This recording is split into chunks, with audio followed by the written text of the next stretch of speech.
Some show up at Keeneland just to be beautiful, some for the burgoo. Me, it's because the best handicapping challenge on God's green earth is right here in Kentucky. Star horses come from Florida, California, and New York, Arkansas, and Louisiana, all to what undoubtedly is the greatest horse racing melting pot in America. Into the stretch at Keeneland, and Flight Line just moves right by. Life is good. Win here and you've done something.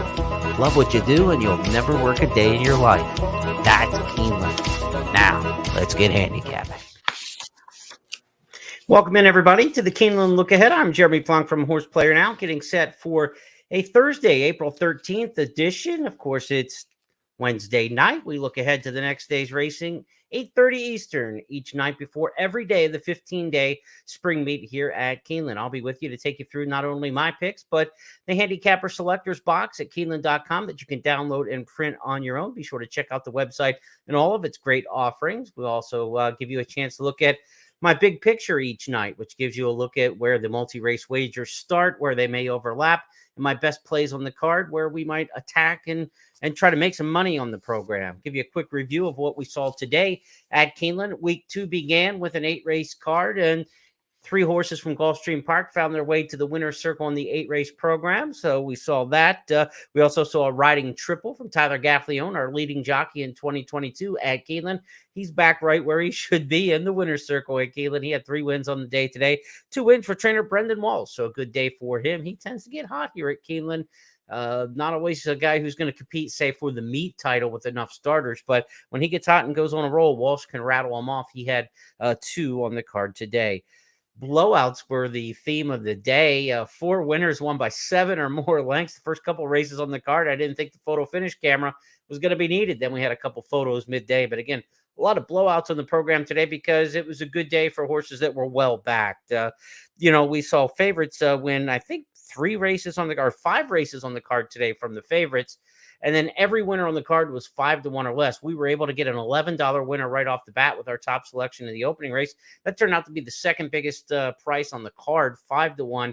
$12 winner was the biggest price in the entire program. So short prices on Wednesday. It's the way it's set up. We talked about it a little bit last night. We thought we'd try to get cute with a couple long shot plays. Didn't come in. We did have a profitable day, though, 3 for 8 on the card, $21.10 in return. So took $16 to bet him. He got $21.10 back, and so a 32% flat bet profit on the day. So that was our first real winning day of the first 3 days of the meet. So happy to have that, a little bit of momentum going here as we hit some cards. And I think we'll get a little bit more price potential as the week goes on. Here at Keeneland this week, we drew today, Wednesday, for Saturday. So Saturday's card includes the Grade 1 Jenny Wiley. We're in Italian, runner-up in last year's Breeders' Cup Filly and Mare Turf. She's in that one. Should be an outstanding race there. And then the Grade 3 Lexington drew today, 20 Kentucky Derby points to the winner in that one that could get disarmed over the top and into the field for the Kentucky Derby. He's on the outside looking in now. He's probably the horse in the race sitting there with points that could do enough with the victory to get into the field. It was a little bit surprising to me that we did not see Confidence Game, the horse who won the Rebel Stakes for trainer Keith DeSormo, was bandied about potentially running in the Lexington Stakes on Saturday. DeSormo opted not to run in the Lexington. They're just going to train right up from March's Rebel Stakes all the way to the Kentucky Derby. So no Confidence Game on Saturday in the Lexington Stakes, but we do have Disarm in there. And another horse, too, I want to throw out there. We talked about how Modern Games is running on Friday here at Keeneland. Those races already drawn. The Maker's Mark Mile on Friday. Modern Games will be the 4th Breeders' Cup champion to appear at the meet. We ended up picking up a 5th Breeders' Cup champion when the entries came out for Saturday because Pizza Bianco, who 2 years ago won the Juvenile Fillies Turf, she's in that Jenny Wiley field as well, now back with Christophe Clement. So by the time we get through this weekend, we're going to be up to what? We've already had 3 Breeders' Cup champions. We'll have 4 of them. We'll have 5 by the end of this weekend. 5 past Breeders' Cup champions competing in just the first handful of days of this Keeneland spring meet. So pretty cool stuff there. Good job in the handicapping circles. Again, favorites were strong today, but 4 wins on the card for several of our public handicappers. Kim Nelson, Gabby Gaudette, Scott Hazelton, all checking in with 4. Again, I had 3 today. So hopefully we'll do a little bit better today and keep the roll going as we roll into this Thursday card. Little Kentucky Derby news for you today. Raise Cane horse who ran 5th in the Bluegrass Stakes, will go on to the Kentucky Derby. Rudolph Brisset saying they're going to train Raise Cane here, or Ben Colbrook, I should say, is going to train Raise Cane up to the Kentucky Derby at Keeneland. So we're going to see this horse train at Keeneland over the next couple of weeks. So interesting to see how Raise Cane progresses forward towards the Kentucky Derby. An interesting jockey note today in Kentucky Derby news. I thought Flavian Pratt has committed to ride Angel of Empire, the Arkansas Derby winner for Brad Cox, and not Kingsbarns, the Louisiana Derby winner for Todd Pletcher. So two tough horses, two big mounts there. It's good to be Flavian Pratt when you have those kind of options. But again, today he opted to ride Angel of Empire over Kingsbarns in a commitment there that Brad Cox certainly had to be happy to hear that he got his top rider for one of his several contenders for this year's Run for the Roses. Okay, folks, let's get into this Thursday card at Keeneland. 9 races on the program. Going to be a beautiful day if the forecasters are correct. They've been pretty accurate with the weather so far. Mostly sunny, 80 degrees, warming up tomorrow, so it should be a great day.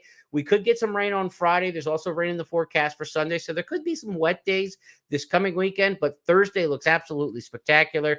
Should be the firmest we've seen the turf course all meet. Certainly a fast main track. Looking forward to that. Let's get into the big picture and show you where the races line up in terms of the multi-race bets and my best bets on this card on Thursday. The Thursday programs feature 9 races, which means that race number 5 in the middle is going to be the swing race that connects the early and the late pick 5. So the early pick 5 is going to start in the opener as it usually does. Early pick 4 starts in race number 2. Pick 6 on this card will begin in race number 4. No carryover there. To the 5th race where we start the pick 5 for the late pick 5. Again, that'll wrap up the early pick 5 and also the early pick 4, which is races 2 through 5. So key race on the program from your handicapping standpoint. Put a little extra time into race number 5 today. See if you can't come up with something. I've got a horse. We'll talk about it as one of my key plays on the card. Then the late pick 4 on Thursday begins, in race number 6. Late pick 4 will be races 6, 7, 8, and 9. So you see my key plays, they're towards the end of the card, races 5, 7, and 9. All prices, really. I think we've got a 6-1 shot in the 5th. We got a long shot in the 7th.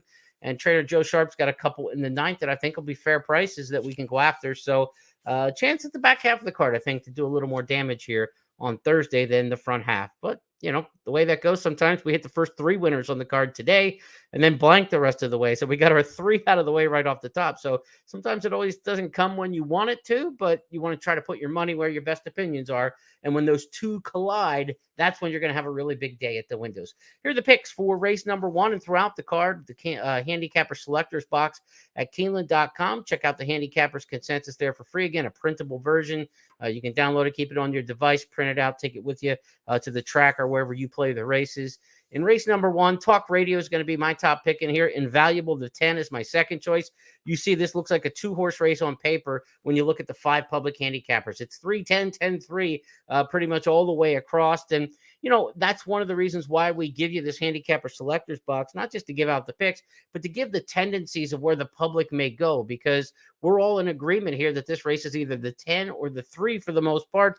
And that's probably the 2 that you can count on the tote board. I'm going Talk Radio in here. This is a horse who won at Keeneland. You don't see it in the past performances because it came back in the 2021 spring meet, breaking her maiden in a maiden claiming route race. Now, she's in a sprint race here, 10,000. This is a whole different ball game back than what she was 2 years ago. She sprinted last time, ran well at Turfway with a nice win. Looking for the Turfway horses to have a big week. They picked up 1 win on the card right off the bat. We hit that Turfway winner in race number 1 today. So looking for the Turfway horses to kind of flex a little bit here in some of these lower kind of conditions like the claiming races, these starter allowance races. That's where I think we're going to see the most success from them. 3 wins from Turfway opening weekend, so that was a good sign. That meet, if you've been listening here throughout the course of the first 3 days of the meet, I've been reminding you it was much stronger at Turfway this winter than past year. So I'll go Talk Radio on top. The 10 Invaluable, second choice in here. Mike Maker sends that one out from Gulfstream off a little bit of a layoff, but certainly should be forwardly placed. Invaluable likes to run up towards the front. That's a good running style for these kind of races. Starter allowance, 7 furlongs. You expect the sprinters and the horses with some early speed to be tough in here. I would use 2 of them, 3 and 10. I wouldn't go any deeper than that in the opening race. Second race on the card is another baby dash, these 4.5 furlong 2-year-old races, the maiden specials that are part of the staples and the rights of spring of Keeneland. They're also the rights of Wesley Ward. He's won both so far offered at this meet. He won one opening week. He won one on today's card on Wednesday. So he's won both so far to this point. Now we're going to get a couple Wesley Ward options here in race number 2 coming up. And which one do we want to go with? That's going to be really more the decision. Number 1, Hab Al-Watan is a horse that Wesley Ward trains, working well in the morning. Bullet workout here at Keeneland. Again, do not bet these horses in the 2-year-old baby races unless they've got works at Keeneland. It's almost a requisite when you look at the statistics over the course of the years since we've been back on dirt. You absolutely want a horse who has a local workout at Keeneland. Hab Al-Watan obviously has that. A Bullet workout back on March 26th. Rosario rides. That would seem to be the stronger of the Ward entry in here. He's got the 9 as well, Mangione. This one, he goes with Gerardo Corrales, one of his top pilots, of course, at Turfway during the course of the winter. Now, the interesting thing about Mangione in this spot is Wesley Ward is the breeder, the owner, and the trainer. And if you've been watching the show, we mentioned that because his first 2 winners of the meet were also the situation where Ward bred the horse, he trained the horse, and he was also the owner. He got all the candy. Well, so far he's eaten a lot of candy through the first 2 races of the Baby Dash at this meet because there were horses that he owned, bred, and trained. So Mangione is in that same situation. My thought is this, though. If Ward is the owner, breeder, trainer, and he's going to get all the money, he's running his best ones right off the bat at the beginning of the meet. So this is the 3rd one out of his lineup. I can't imagine he held any bullets out. You want to get him in races. So I would have to think that Mangione may not be as strong as the first 2 that Ward has sent out that were the owner, breeder, trainer situation. And that, again, leads me to Hab Al-Watan as the other Ward in here. He doesn't own that one. He didn't breed that one, but this horse is the Bullet workout, draws the rail with Rosario. I think the one's going to be the stronger of the 2 Wesley Ward entries. So I've got that one picked on top, but only Kim and I went with Wesley on Thursday. Son of a Ship and Saddle Up also get some attention, and it's good that they do because I think my handicapping brethren here have done their homework, and they know that Son of a Ship for trainer Mike Maker. Maker's only run 7 horses in the Baby Dashes here in the spring meets. He's got 3 wins out of those 7. Winners paid 7-2, 9-2, and 6-1. They were not hot on the board. So the 7 Son of a Ship with Tyler Gaffleone, I think you absolutely have to respect that one. The other one that's got attention across the board is the 4 Saddle Up. This is Steve Asmussen. He doesn't run a lot of horses in the Baby Dashes either. He's only run 11. 2 of those won, 5 ran second. So Asmussen is 7 for 11 in the exacta when he runs horses here in the spring meet in these Baby Dashes since we went back to dirt in 2015. So that's a tremendous percentage, 63% in the exacta. You take that any day of the week. So the 1, the 7, and 4 are all live in here. You've got the other Wesley Ward as well that you might want to consider in Mangione. So this is one of those where in the previous 2-year-old races, I'm just like single Wesley and move on with it. This is one where I think you could actually play the others too. I wouldn't just sit on Hab Al-Watan, the 1 horse in here for Ward. I would go ahead and use the 4 and the 7 as well. I think this is actually a 3-deep situation when you're playing the multi-race wagers, and you don't say that very often in these 2-year-old races. But I think this is one where you might want to go ahead 3-deep. If you need to single for budget, then you go with the 1, you go with Ward, and you just try to get through the leg with the guy who wins over half of these. What's the number up to now? It's we've run 71 baby races in the spring since we went back to dirt in 2015. Wesley Ward's got 39 of the 71 wins updated through today. So, man, he's incredible when it comes to these races. So if you do have to single in this spot, Hab Al-Watan, the 1 is the one to go for, I think. Let's go to the big board and see that race. Race number 2 is going to kick off the early pick 4. I do think, again, that you'd want to go 3 deep in that particular spot. 2 deep in the opener, so we're not using too many combinations if you want to play the early pick 5 to this point. Races 1 and 2, I think, are 2 deep by 3 deep, and I think you've got it covered fairly well. We get to the 3rd race, no race multi-race bets are starting here with the 3rd race. So let's go to the handicapper selectors box and see. We've got some disagreement through here, right? The 2, the 7, the 10, and the 13 off the AE list are all horses that are being considered in here by the public handicappers. So there's no sure thing in this spot. No heavy favorites expected. I did go with the 7 Toffee as my top pick. This is Ian Wilkes trainee by Twirling Candy. Twirling Candy's had some success getting some dirt route winners here in the past couple meets. And, of course, Ian Wilkes horses are really running well right now. If you've seen the first 3 days of the meet, Ian only had one horse in today in the 6th race and just missed at the wire, got beat by the favorite, ran its eyeballs out, just got beat, nipped at the wire. Everything that Ian Wilkes has sent out at the meet has been live and running strong. I would expect Toffee in race number 3 to continue that. This one coming off a 2nd place finish at Turfway, going a mile, 2-turn race there at Turfway. Now we go 2 turns in the maiden claiming ranks. I think what you want to do in this spot, you want to avoid horses coming off of really long layoffs. It's a maiden claiming route in race number 3. Long layoffs, deep closers, those kind of horses don't tend to win these maiden claiming routes. And, I think you're looking for horses that have a route prep under their belt. 32 of the 39 we've had here in the spring meet for these maiden claiming routes, 32 of the 39 were won by horses who prepped at a mile or longer, a route prep last time out. So look for the horses coming off the longer distance preps. I've got this one 7, 2, 4, and 10. I think all 4 are legitimate plays, and that's not including the also eligibles. You certainly would want to give a look to Ammon Set the 13 or the 4 Promise Me Paradise if either were to draw into the field, but they would be from a very tough outside post position if they do get into the field. So while I like AEs in some spots to include in my picks, going maiden claimers, a mile and a 16th from that far outside post, I won't use. But 7, 2, 4, 10, I think you want to use all 3 of them in this particular spot in here. So 4 deep in race number 3. We're going to have to anchor down a little bit, maybe with the single at some point if we want to get into this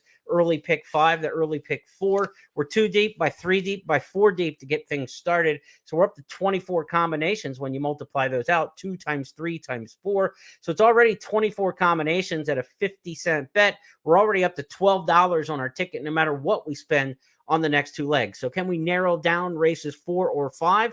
That's where we're going to look next. Race number 4 is going to start the pick 6. If you like to play the pick 6, this is the kickoff leg to it. And this is a spot here where I think there's going to be a fairly solid favorite in number 7, Patient Capital. 8-5 in the morning line for Mike Maker coming in. But I think we can beat Patient Capital in here. And I'm going to do it with number 3, Page 1. Page 1's a horse for Paulo Lobo, who ran a good race here at Keeneland back in November of 22 during the fall meet last year, right around Breeders' Cup time. This horse pressed the pace, gave way, only got beat 3/4 of length by Marsalis, who was a next out winner. That time was 3rd fastest of 19 during the fall meet. So that was a really good fast race, going 6.5 back in the fall. So we know this horse likes Keeneland. Page 1's got a couple races under the belt now at Turfway. Corrales keeps the mount with the switch over from Turfway to Keeneland. Paulo Lobo's horses are always to be respected here and throughout Kentucky. So I like Page 1 in this spot because I think that's a better than it looks race over the track last year that might indicate that this Practical Joke colt is a bit of a horse for course, could actually run better here at Keeneland than what we saw at Turfway. So I'm on Page 1 in here. I have respect for Bourbon Creed because of the way the Ian Wilkes trainees are running right now. This horse went too far last time when trying the mile. Now cuts back to a 7 furlong distance. Pretty good efforts going 6 and 6.5 prior to that race last time out. So I think Brian Hernandez will be a little more patient with this one, sit back and try to make a late run. I don't like deep closers in races like this, so Bourbon Creed may not get up to win the race. I think Page 1's faster naturally. So even though I like the way the Wilkes horses are running, this looks like one that could just come up a little bit short to me. I'm going to take the chance in here, and I'm going to single Page 1 to beat Patient Capital, and that Bourbon Creed doesn't get up for the victory. So Page 1 is kind of a bold single for me here on Thursday's card in race number 4, the 3-horse, not the favorite, but will be a single on my tickets in the 4th. Let's go to the 5th now, and the 5th race is a maiden claiming, $100,000 maiden claimer here.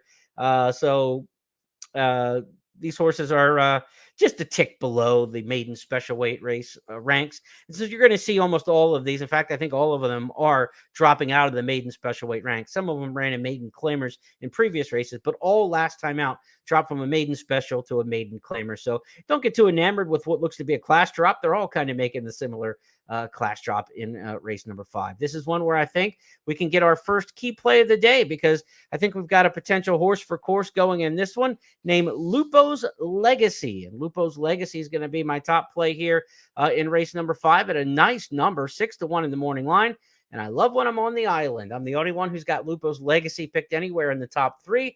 Not that I disrespect my other handicappers. I like being on the island because that tells me if 4 out of 5 4 other handicappers don't use my horse anywhere, that the public probably won't as well. And we're going to get at least the 6-1 price on Lupo's Legacy that's offered in the morning line. Maybe we'll even get a little higher. This horse ran 2 good races here last fall during the October meet prior to the Breeders' Cup. From the 11 hole, ran a very good third with James Graham aboard. Prior to that, ran a good third going long in a race where the field really spread out, had a situation where you were like chasing and fading going a mile and a 16th.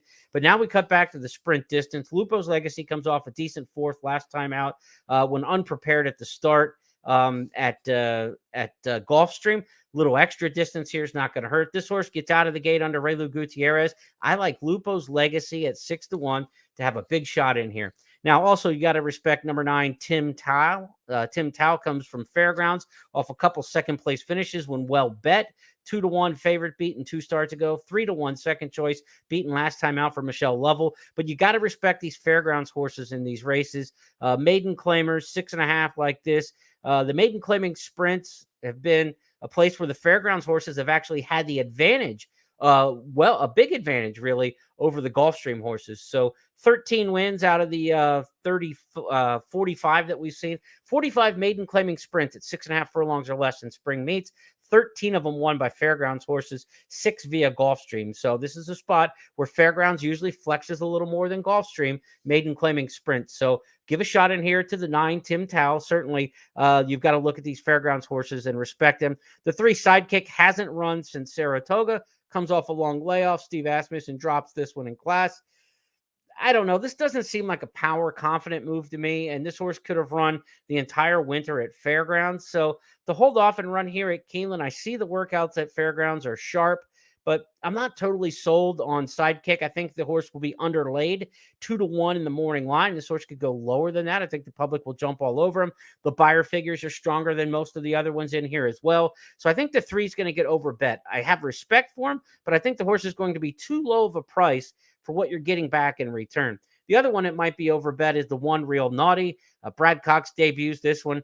He's an okay trainer with debut maiden claimers, wins 20%, but Brad wins everything else, 27, 30, 30 and up percent. So debuting in a maiden claimer, we don't see a lot of first-time starters win these races.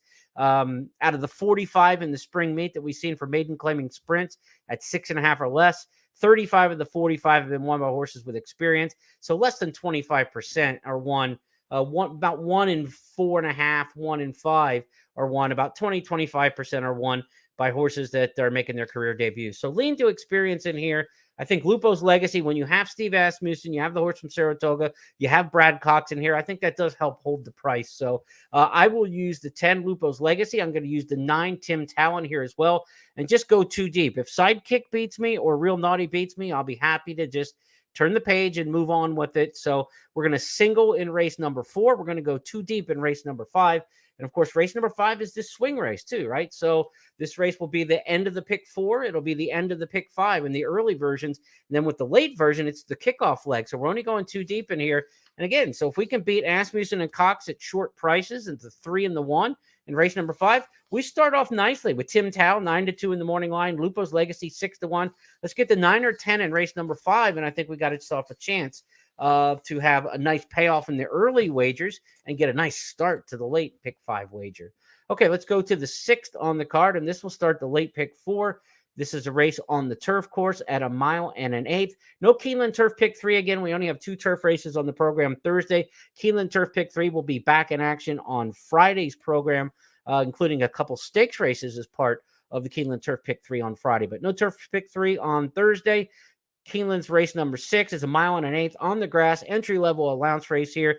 And these races are, you really want to look for the Gulfstream horses in here. They've had the most success historically, and that's where you want to look. I think Diamond Hands, morning line favorite, 7-5 in the morning line for Todd Pletcher, coming off a terrible post position at Gulfstream and almost won. Back with another bad post position, but at 1 mile and an eighth, it's a little longer run to the first turn than certainly that 7.5 on the turf at Gulfstream last time. So a little bit longer run here. The wide post again makes Diamond Hands have to work for it a little harder, but I think Diamond Hands is the best horse in the race. I love the Gulfstream horses in these particular spots. If you're going to beat the 11, the 2, Ida Coast makes the most sense. The horse has a Greek name, but he comes from France and England, and he's a horse with Graham Motion now as the trainer taking over, and John Velasquez riding, who's running some decent races over in Europe. It was a listed stakes type over there, not a graded stakes type. The only time the horse showed up in a Group 3 was 40-1 when running 6th. So Idacos is a little bit of a cut below of the best in Europe, obviously, but this is a first level allowance race, so it should obviously fit with this kind of group in here. Graham Motion does really good with his long distance turf horses here at Keeneland. We know that. He's had more 1 1/8 Keeneland turf allowance wins in the spring meet than any other trainer, 5 of them to his credit. So Todd Pletcher with the 11, Graham Motion with the 2. I think those are the 2 horses you really want to hone in on. Texas Shuffle will be coming on. I don't know, running style wise. This horse is like sometimes goes towards the front, sometimes comes from off the pace. You've got Saez aboard, who tends to be a little aggressive with horses early in races. So I don't know what we're going to get pace wise out of Texas Shuffle, but I thought that was the best of the rest. My third choice in there, but I'm not going to use Texas Shuffle on top. I think you get through this race with the 11 and the 2. And if you really wanted to single here and dial in and you don't have any opinions later in the program, I wouldn't argue if you went with a single here of Diamond Hands, but I'm going to use both of them, 11 and 2 for me in a race number 6. That's going to bring us up to our long shot play of the card here. It's race number 7. We've got maiden special weights going in the 7th race on Thursday, and we've got a horse 15-1 in the morning line that we want to make a case for. The name is Princess Cairo. She's by the sire Cairo Prince, and Cairo Prince's horses do exceptionally well here on the main track at Keeneland in distance races, going 2 turns. 26% win rate for horses by Cairo Prince, 49% in the exacta when they go long on the Keeneland dirt. That's unbelievable. So Cairo Prince going long on the Keeneland dirt should almost be just a blind bet for you. In this case, Princess Cairo comes from Laurel, and you say, the form at Laurel, I get it. I get that. But Luis Saez rides. It's a good post position in post 4 for a horse with early speed at Laurel. There's absolutely no speed to the inside of this horse. I think Princess Cairo and an aggressive rider like Luis Saez goes to the front, gets the rail, and tries to take him as far as she can. And she's got that pedigree to last it out here going long on the main at the Keeneland. So, when we look at the profile for these 1 1/16 maiden special weight races for the older horses, there's not a lot of upsets. So this is where I'm kind of bucking the trends. The favorites tend to do very well in these kind of races, but I don't like the favorites in this. But we want horses coming off of dirt preps. We won't want the first-time starters. We like the Gulfstream horses in these particular spots. We like horses with some recent form and experience, not coming off of long layoffs. So Princess Cairo's coming off the 2-turn race. It was in February, in the form cycle, not trying to come back off a long break. I think we're going to have speed, and I'm going to take a shot at 15-1 in the morning line. Give me Princess Cairo in race number 7. And Tom Leach, who is a guy who's had some nice price horses throughout the course of the meet, he is also on Princess Cairo. So I'm happy to see that, actually. Will we get 15-1? Maybe not. Will we get about 10-1? I think we could. And I think we could get a very nice price there. So that's my price play of the day, Princess Cairo in race number 7. We'll use Curl Girl, who's one of the horses across the way that everybody's got in there. Curlin had more winners as a sire on the main track at Keeneland last year than any other sire. Curl Girl is by Curlin, as is the 11, Queen of the Rodeo. 2 Curlins are in this race. Curl Girl, interestingly enough, for trainer Phil D'Amato. D'Amato had a winner on the card today via Southern California. So D'Amato Pratt, a long-time connection out in Southern California. They'll team up with the 10. Certainly respect that one. Third place finish in the second start last time out for Curl Girl. That was behind Clearly Unhinged. She came back and just ran okay. She was put in the Santa Anita Oaks. They thought she was better than she was. I did too. Clearly Unhinged off of that maiden win. They put her in the Santa Anita Oaks last weekend, and she ran a distant 4th of 8 in there. So maybe that race wasn't quite as cracked up to what we thought it was originally. So Curl Girl, the morning line favorite. An outside draw, hasn't run here at Keeneland. Maybe, we're taking a shot that race wasn't quite as good as it may have looked on paper when she was behind Clearly Unhinged. So I'm going to take a shot against her, but I respect her. The 4 Princess Cairo, the 10 you want to use. I think this is a race where you can go deep. I like the long shot play, but if you're playing multi-race wagers, 4 or 5 of them in here, the 4, the 10, the 2, and the 12, all legitimate horses, I think, going here in race number 7. As you look across, 4, 2, 10, 12 are, some of the numbers that we're seeing pop up with our other handicappers. And the 12's a long shot in here at 30-1 because another Cairo Prince. We mentioned the Cairo Prince angle. I don't like the post position, and I don't like coming out of the 6 long races for the 12 destined to race. But I would throw the horse in there in the exotics for sure, because you got that Cairo Prince angle again. I mean, almost 50% in the exacta for the Cairo Prince is going long on the main track here. But I think the one that's strongest and drawn better is the 4 and the route experience. So I'm on the 4 there in race number 7. Let's go to the 8th race on the card. It's the allowance feature here. And in these turf route allowance races like this, you're looking for Gulfstream horses. You're looking for horses who are coming off the layoff.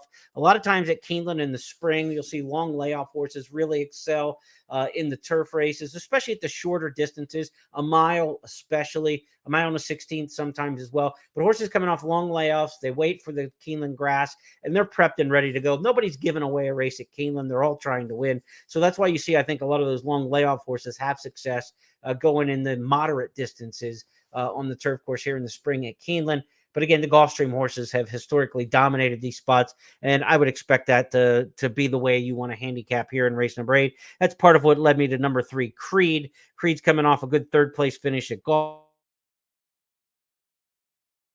For that, Luis Saez should be rallying here with an inside ground-saving trip. The problem with Creed is he has had one start at Keeneland, and it was terrible. So 11th, only beaten 5 lengths, but 11th of 12. That does worry me a little bit, but anything can happen one race. We don't want to just say a horse can't win here at Keeneland, but certainly that tempers my enthusiasm a little bit to the point where I think you want to use multiple horses here in race number 8. So let's see which other ones could be in the mix as far as the other handicappers go here in the 8th.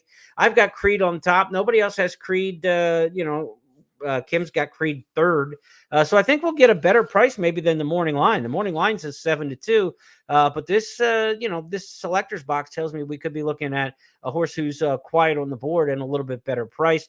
Verbal's a pick in here by a couple. Script, Hidden Stash. So you can see there's a lot of different ways to go in here. Strong Quality's got a couple tabs in here, including mine. I would use the 3, the 7, and the 1. Those are the 3 that I'm most interested in. But if you wanted to use the 5 Script, I would have no argument with you at all on that. Hidden Stash, interesting in here, is going to have to, overcome a wide post, but a horse who's, capable of closing ground, but how much? Doesn't get to the winner's circle that often. Kentucky Derby alum has kind of found a home on turf of late, but a lot of underneath type finishes for Hidden Stash. Second off the layoff is a good spot in the form cycle. Vicky Oliver's already got a win at the meet, so maybe Hidden Stash is ready to run a good one. This is a race where I think you should use multiple horses in here. I'm not as wild on Hidden Stash as I am the others. I think 3, 7, and 1 will probably get you through race number 8, but if you want to throw the 11 in there as well, Gabby's been handicapping spot on here to start the meet, so she's got Hidden Stash on top. Kim's got that runner second, so I would make no argument. If you're going 3 deep, there's not a lot of difference to 4 deep at that point to add another runner in on your ticket.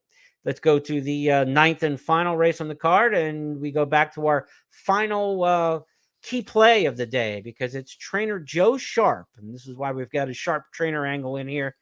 This race is at 1 mile and an 1/8. And you talk about 1 mile and an 1/8 races on the main track at Keeneland, and it's no surprise that Todd Pletcher has the most wins. He's got a lot of really classy horses. We run a lot of stakes races at 1 mile and an 1/8. Todd wins the big races. But the trainer with the second most wins at 1 mile and an 1/8 on the main track at Keeneland is Joe Sharp. He's got horses specifically here to go the longer trips that are aimed for these spots.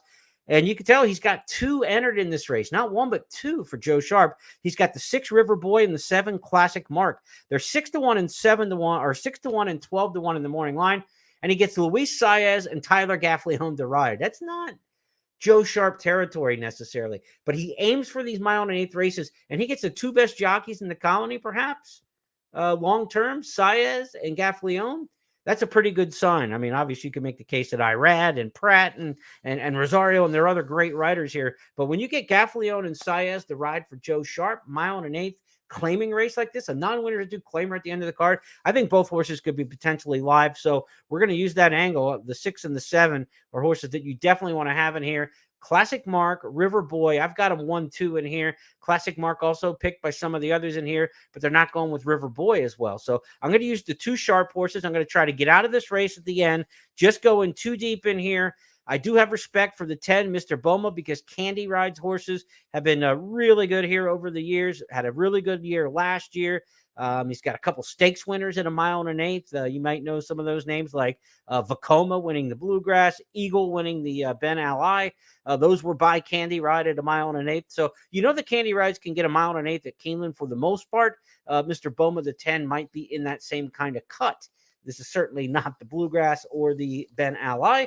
So if this horse can just on pedigree alone get the 1 1/8, could be good enough to win a non-winners of 2. But I'm going to use the 2 Joe Sharp horses. I'm going to use them in exactas. I'm going to use them in late doubles, trying to get to those 2. And I'm going to use those 2, the 7 and 6, to wrap up the card with my final key race play on Thursday.